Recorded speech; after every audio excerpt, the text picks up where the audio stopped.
அந்த ரோட் ஷோவுக்கு அனுமதி கொடுப்பது சரியான நிகழ்வு என்று தோன்றுகிறது. ஏன்னா மிகப்பெரிய இழப்பு கரூர்ல நடந்திருக்குது. அந்த இழப்பு பிறகு இது மாதிரி ஒரு ரோட் ஷோ நம்ம ஊர்ல வந்து தமிழகம் போட்டு மிகப்பெரிய சாலை அமைப்புலாம் கிடையாது, விரிந்த சாலையெல்லாம் கிடையாது. அதனால வந்து தேசிய நெடுஞ்சாலாம் இருக்குது. இங்க நம்ம ஊர்ல மிக குறுகிய செலவு. அதனால அவர் அனுமதி கேட்ட தூரம் வந்து மக்கள் நடமாட்டம் நெருக்கம் அதிகமாக உள்ளது. அதனால அதை தவிர்த்துட்டு அவர் ஏதாவது ஒரு இடத்துல பெரிய அளவில் கூட்டத்தை நடத்தலாம். ரோட் ஷோவுக்கு அனுமதி பண்ணலாம். அவர் கூட்டம் நடத்துறது கண்டிப்பா வரவேற்கணும். அவர் எங்க வேணாலும் கூட்டம் நடத்தலாம். உப்பளங்களோட கூட எடுத்துக்கலாம், வேற எங்க வேணாலும். இது நெருக்கமான பகுதி. புதுச்சேரி வந்து அன்னைக்கு உயர்நீதிமன்றம் அது சம்பந்தமா நிறைய இதெல்லாம் கொடுத்துருக்காங்க.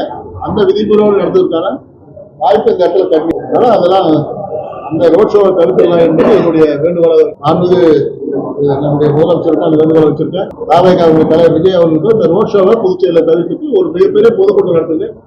அதற்கான உத்தரவை புதுச்சேரி அரசாங்கம் வழங்கும். அது எந்த